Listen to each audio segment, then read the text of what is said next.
Until the Progressive Conservatives won the Ontario election last June, this province was conducting an historic experiment in poverty reduction. 3 cities, Hamilton, Thunder Bay, and Lindsay, were offering eligible citizens a basic guaranteed annual income.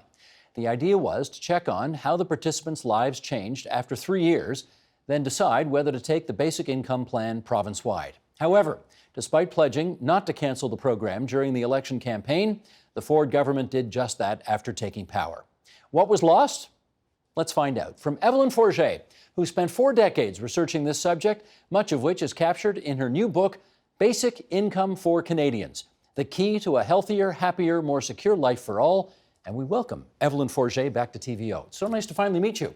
It's very nice to be here. You've been on this program before, but only by satellite, so we've never actually met. That's right. It's nice to see you in person. What was your reaction to the new government's cancelling the basic income pilot that the previous government had put in place? Well, I was disappointed. I think that we were expecting some interesting results to come out of the Ontario pilot. I can't say I was terribly surprised. Why not? We did have an earlier experiment in Canada called Mincome that ran in the mid-70s. That project wasn't ended early, but a change of government meant that the data was locked away for about 30 years before the analysis was complete. And was that was also a progressive conservative government taking over, in that case, from an NDP from an government? NDP government. Okay. Well, the information, as you point out, was locked away in boxes for many years, and then 40 years ago, you got your hands on it. Well, sort no, of. the experiment took place 40 years ago. 40 years ago, I was a student. So.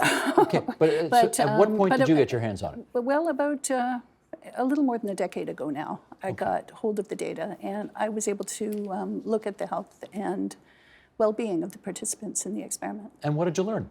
Well, I learned, among other things, that probably the most interesting result was an increase in high school completion rates, which would have been a rather dramatic outcome, I think, for the people who were able to finish high school during the mid-1970s.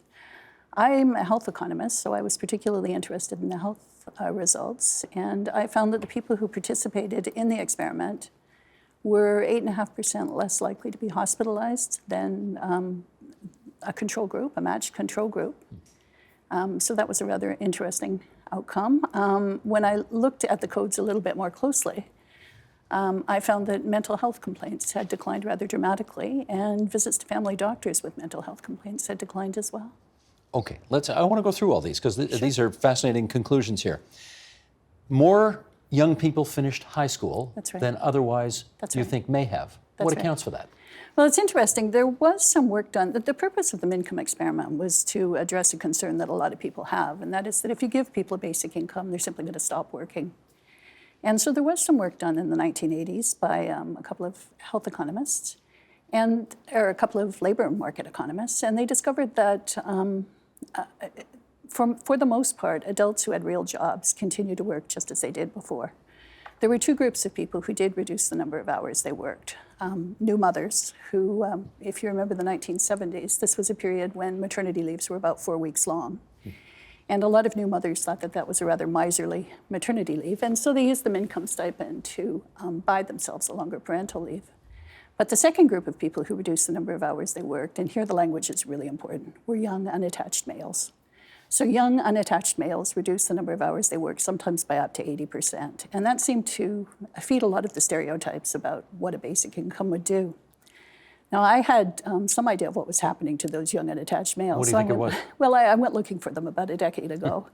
And it turns out they were staying in high school. The young unattached males were actually 16 and 17-year-old boys, for the most part, who instead of leaving school as soon as they turned 16 and which you could do back then. Which you could do, and getting a job in agriculture or in manufacturing, were more likely to stay in high school and to graduate.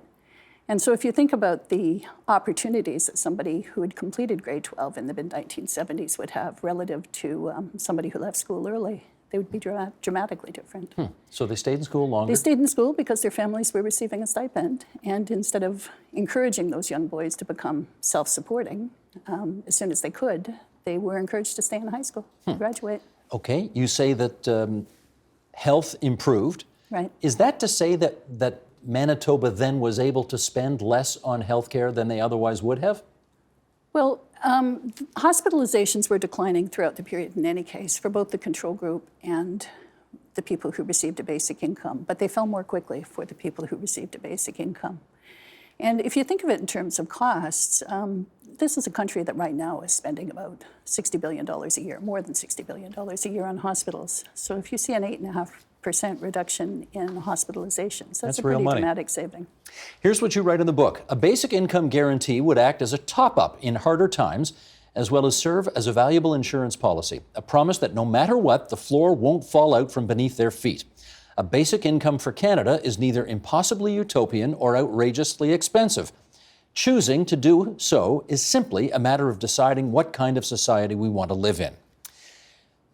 Because the new Ontario government canceled the basic income pilot, what does that suggest to you about the kind of society they want to live in?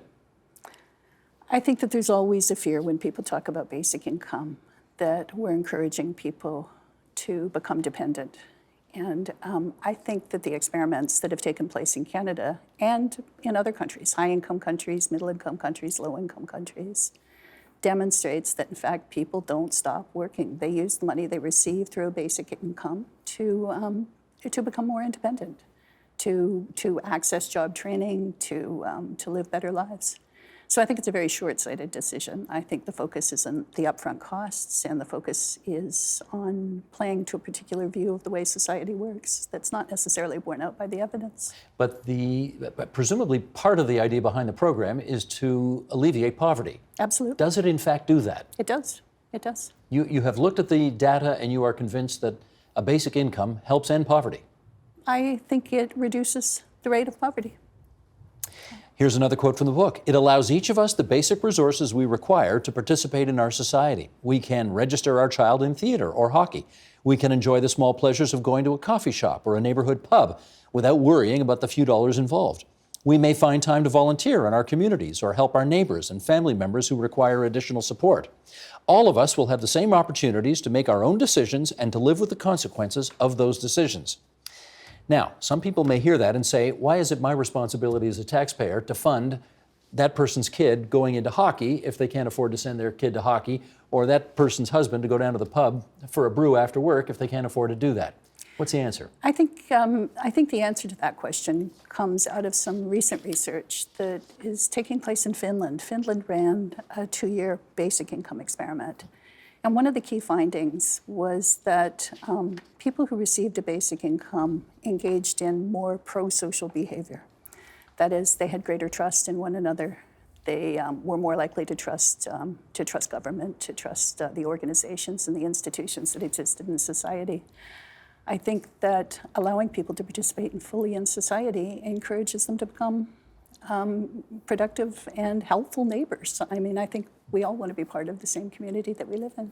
So the gist of that, if I understand it then, is not only are you helping alleviate the poverty of the recipients, but you're improving society as a whole. That's right. That's right. You're creating a better community in which to live.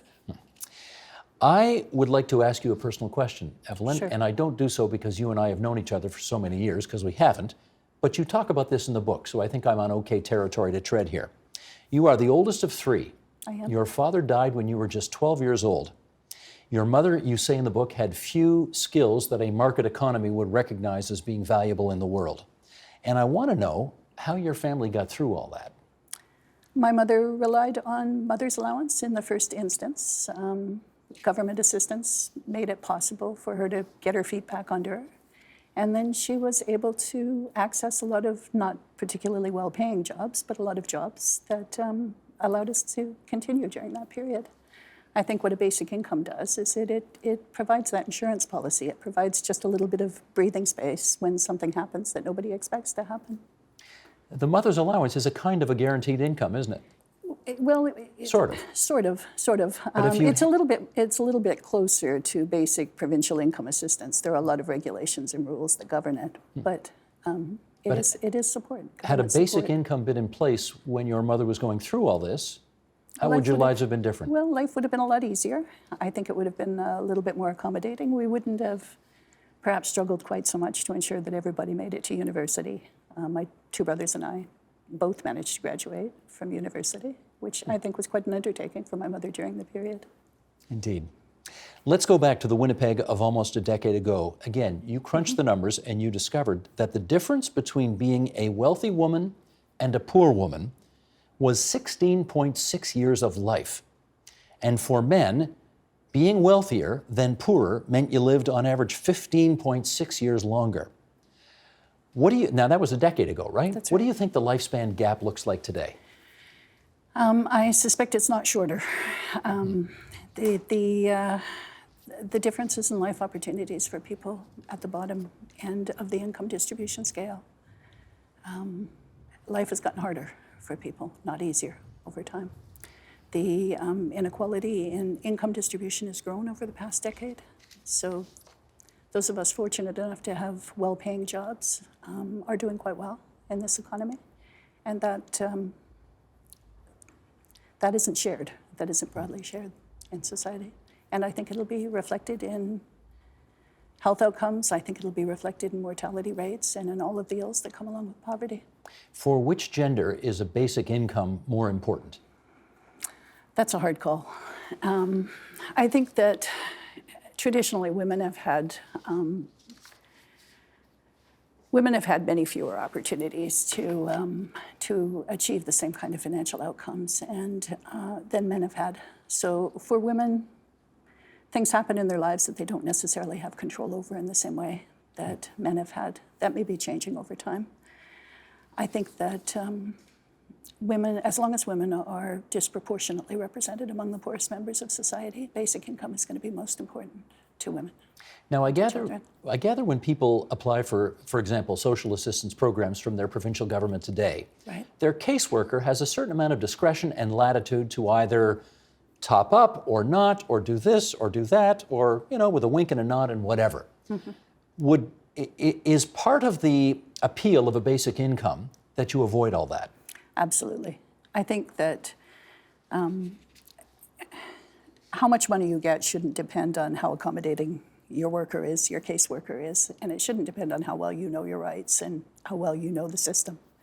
And I actually feel a great deal of sympathy for caseworkers. These are incredibly highly skilled people who go into the field because they want to help people. They want to help people live better lives. And they spend their days trying to make the system work for their clients, trying to find money for their clients that need it, trying to apply the rules. And at the same time, they're being told to police their clients, to make sure that the rules aren't being broken, to make sure that there's no welfare fraud going on. And that puts the caseworker, I think, in a very, very difficult position. But I think that if we had a formulaic system like a basic income where people would know what their entitlements were and would receive those entitlements without having to work the system, it would be a tremendous advantage for most people. And let's understand, would the basic income be designed to replace existing programs? That's the scheme I talk about in this particular book. That was the scheme that was in place in Ontario, and that was the intention behind the Income Project as well. So I think the idea in Canada would be that a basic income would replace provincial income assistance. And theoretically, that's a whole, I don't know what the best word here is. I'm going to say a whole raft of bureaucracy, but raft is probably not the best word. Give me a better word. I don't have a better word for it. There's a whole lot of people in Right, there's a whole bunch of program. bureaucrats who you theoretically right. then would not need to administer all these programs if you had a basic income. That's true. On the other hand, I don't think that we have too many social workers working for most governments. I think that many people are providing labor that's badly used. I think it would be wonderful if we could turn some of these people loose to actually provide programs that help people. Okay, we got to talk money. Okay. Because after crunching all the numbers, you have suggested that the federal government could create a national basic income program for $43 billion. Yep. Can we afford that? Actually, I didn't crunch the numbers. The Parliamentary Budget Office crunched the numbers. The Parliamentary Budget Office was asked, when the Ontario project was underway, they were asked what the cost of delivering that program would be if we rolled it out across the entire country, if all Canadians had access to that program. The gross cost came out at $76 billion, which is a tremendous amount of money a year. But it turns out that the federal government's already providing a great deal of support aimed at fairly low-income Canadians, things like the GST credit and the Canada Workers Benefit.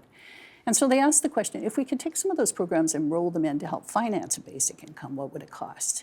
And that comes down to $43 billion a year. So about half as much. About half as much. We currently spend on provincial income assistance about $20 billion a year.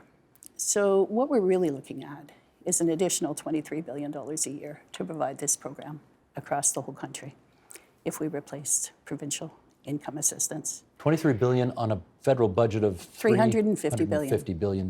That's right, it's about 6%. So 6% of the expenditure, and just to put it in context, we spend $23 billion every year providing the Canada Child Benefit. And we can afford that. We've decided we can afford that. We spend twice as much, more than twice as much, providing the Guaranteed Income Supplement and OAS and some other pension arrangements for seniors. So we've decided we can afford that. So the question is, can we afford an additional $23 billion? The Parliamentary Budget Office published a second report last year on tax expenditures. Tax expenditures are deductions on your income tax, non-refundable tax credits. These are advantages that are disproportionately beneficial to middle and high income earners. So the higher your income is, the more valuable these things are.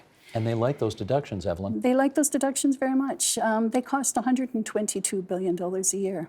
And I guess my question is, if we can afford $122 billion for income assistance for people like you and me, can we afford $23 billion to provide income assistance for lower income people? Post-media columnist Andrew Coyne has said, and you've quoted him in the book, 3 points on the GST and we can eradicate poverty. Seems like a good deal. Seems like a great deal. I'm not sure that's the way I'd raise the money, but it's doable. There are a number of ways to raise that money. Presumably, if you brought in some kind of national basic income and poverty was alleviated more, right, you could spend less on hospitals, you could spend less on the justice system because people would be getting into less trouble. That's right. I mean, would you go so far as to say it might actually pay for itself, or you don't want to go that far? Well, I think you have to look at the costs in two separate ways. So the upfront program costs, the $23 billion we're talking about, that you need to roll out this program. But you can also think about it as a return on investment, right? You're investing $23 billion, and some of that is going to come back in the form of reduced upward pressure on the healthcare system, for example. I said I'm a health economist. My office is actually in the teaching hospital in Winnipeg. And you realize pretty quickly that you're spending a whole lot of money treating the consequences of poverty. If we can take some of that money and allocate it to families up front so that they can live reasonable lives, I think you'd see the returns downstream. What do you think the chances are of seeing this? I mean, you had a start and a stop in your native Manitoba. We did. We now, in the province of Ontario, over the last few years, had a start and a stop. Right. What do you think the odds are on seeing this actually happen in your lifetime? I actually think it's inevitable. Depends how old you think I am, but I think it's inevitable. And one of the reasons I think it's inevitable is because if you look at the budgets of all 10 provinces, none of them are in very good shape. And all of them are looking at a great deal of difficulty in the coming years as the population ages and as the healthcare budget gobbles up a greater and greater and greater proportion of tax revenue. So the provinces are being squeezed. The federal government, on the other hand, has the fiscal room to offer this kind of a program. So, I mean, some kind of an adjustment has to happen in coming years. I mean, the federal government could hand over to the provinces all kinds of money and say, do what you want. They haven't been keen to do that in recent years. So I think that there are a number of factors coming together that are leading towards a basic income. One of the things we really haven't talked about are the changes in the labor market that have occurred in recent years. And those kinds of changes, the changes in technology, the increased use of artificial intelligence are going to cause havoc in the labor market. A lot of people are going to be left behind, aren't they? They certainly are. I don't think we'll be seeing fewer jobs, but we're going to see a lot of people who aren't trained for the new jobs that are coming in. And we need some kind of a program to ensure that money gets into the hands of people. Well, I have to say, it's a very readable book, and you didn't drown us in maps and surveys and studies and this kind of thing. You can thank my publisher for that. Yeah, it's less than 200 pages long, and Hugh Siegel, the former senator, who's also a great champion of this, has called your book the new Bible for how to best reduce poverty for millions. So, it's called Basic Income for Canadians, the key to a healthier, happier, and more secure life for all, which Evelyn Forget thinks is inevitable. We shall see. Thanks for coming into TVO. Thank you very much.